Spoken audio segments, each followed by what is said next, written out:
नमस्कार बंधुगण आपण समस्त को ओडिया ज्ञान यूट्यूब चैनल रे बहुत बहुत स्वागत। बंधुगण आज भिडियोटी रे आपण मानकु कहबाकू जाउछु ज्योतिष शास्त्र अनुसार थिबा 6 गोटी भाग्यशाली राशि मानक विषय रे। एही राशि मानक उपरे माता लक्ष्मी कृपा दृष्टि पड़िबाकू जाउछि। माता लक्ष्मी एमानक उपरे धनर वर्षा करिबाकू जाउछंती एवं एहा सहित माता लक्ष्मी कृपारू एही राशि लोक मानक भाग्य संपूर्ण भाव में बदलिबाकू जाउछि। आज राति 12टा परठारु एही 6 गोटी राशि व्यक्ति मानक समय अत्यंत शुभदायक हेबाकू जाउछि। अर्थात एही 6टी राशि अंतर्गत व्यक्ति मानक भाग्य चमकिबाकू जाउछि। बंधुगण आपण मानकु कहबाकू चाहूछु जे ग्रहर परिवर्तन जगु एही राशि थिबा व्यक्ति मानक जीवन रे नूतन परिवर्तन हेबाकू जाउछि एवं माता लक्ष्मी कृपारू एमानक जीवन रे सुख समृद्धि परिपूर्ण हेबाकू जाउछि। तेबे आज राति 12टा परठारु एही राशि मानक जीवन रे खुशीर वर्षा हेबाकू जाउछि एवं ज्योतिष शास्त्र रे एहा मध्य उल्लेख रहिछि जे एही राशि रे थिबा व्यक्ति मानकर राजयोग घटिबार संभावना मध्य रहिछि।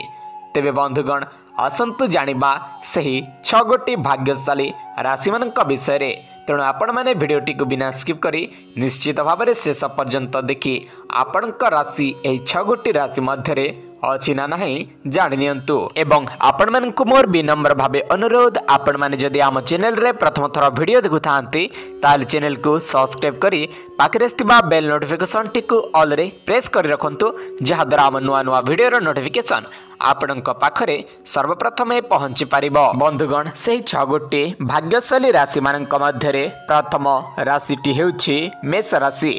बंधुगण आज रातिर 12 घटिका समय परे एही राशि व्यक्ति मानक उपरे माता लक्ष्मी कृपा दृष्टि संपूर्ण भाव में रहिबो। एही राशि व्यक्ति माने नूतन कीर्तिमान सृष्टि करिवे। एही राशि रे थिबा व्यक्ति माने जे सब नूतन कार्य आरंभ करिवे सेथिरे सफलता लाभ करिवे। एही राशि व्यक्ति मानकु समस्त क्षेत्र रे सफलता प्राप्त हेबो। परवर्ती भाग्यशाली राशिटी हेउछि कन्या राशि। बंधुगण एही राशि रे थिबा व्यक्ति मानकु चाकरी क्षेत्र रे बहुत उन्नति मिलिबाकू जाउछि। एही राशि रे थिबा व्यक्ति मानक रोजगार रे वृद्धि हेबाकू जाउछि एवं एहा सहित व्यापार एवं वाणिज्य क्षेत्र रे मध्य एही राशि रे थिबा व्यक्ति मानकु सफलता मिलिबाकू जाउछि एवं एमाने सफलतार चरम सीमा प्राप्त करबाकू जाउछंती। तृतीय भाग्यशाली राशिटी हेउछि कुंभ राशि। बंधुगण प्रेम संपर्क हेउ अथवा विवाहित जीवन दुई क्षेत्र रे हे राशि व्यक्ति माने बहुत खुशी पाइबाकू जाउछंती एवं एमानंकु जीवन रे सुख समृद्धि मध्य प्राप्त हेबाकू जाउछि। एमानंक प्रेम संपर्क दिनकु दिन निबिड़ हेब एवं एमानंक विवाहित जीवन हसा खुशी रे परिपूर्ण हेब। एहा सहित एही राशि व्यक्ति मानंकु संतान जोग मध्य रहिछि। परवर्ती भाग्यशाली राशिटी हेउछि सिंह राशि। एही राशि व्यक्ति मानंकु कोनोसी क्षेत्र रे लटरी मध्य प्राप्त हेबाकू जाउछि। एहा सहित एही व्यक्ति मानंक जीवन रे थिबा कोनोसी खास व्यक्तिंक ठारू उपहार मध्य प्राप्त हेबाकू जाउछि। जे माने अविवाहित अछंती सेमानंक बहुत शीघ्र विवाहर जोग रहिछि। संक्षेप रे कहिबाकू गले एही राशि रे थिबा व्यक्ति माने शिक्षा व्यापार वाणिज्य चाकरी प्रेम संपर्क विवाहित जीवन आदि क्षेत्र रे सफलता हासिल करिबाकू जाउछंती।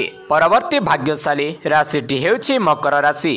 बंधुगण आपण मानकू कहि रखुछु जे आपणक भीतर मध्य एही राशि रे कोनोसी व्यक्ति थिबे।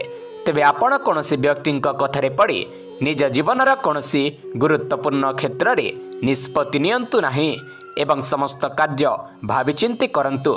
आसंता समय रे आपणक अटकी जाइथिबा कार्य मध्य पूर्ण हेबाकू जाउछि। षष्ठ भाग्यशाली राशिटी हेउछि वृष राशि।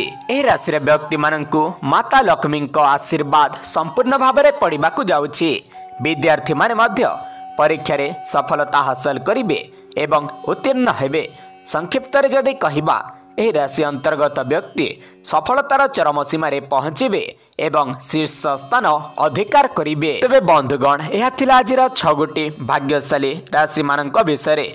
जदि आपण मानकु ए वीडियोटी भल लागि थाए ताले वीडियो को गोटे गोटे लाइक करने सहित चैनल को सब्सक्राइब करी पाखरे थिबा बेल नोटिफिकेशन टी को ऑल रे प्रेस करी रखंतु जहा द्वारा हम नुआ वीडियो रो नोटिफिकेशन आपनक पाखरे सर्वप्रथमे पहुंची पारिबो। आज भिडियो एतिके भिडियो देखि धन्यवाद नमस्कार।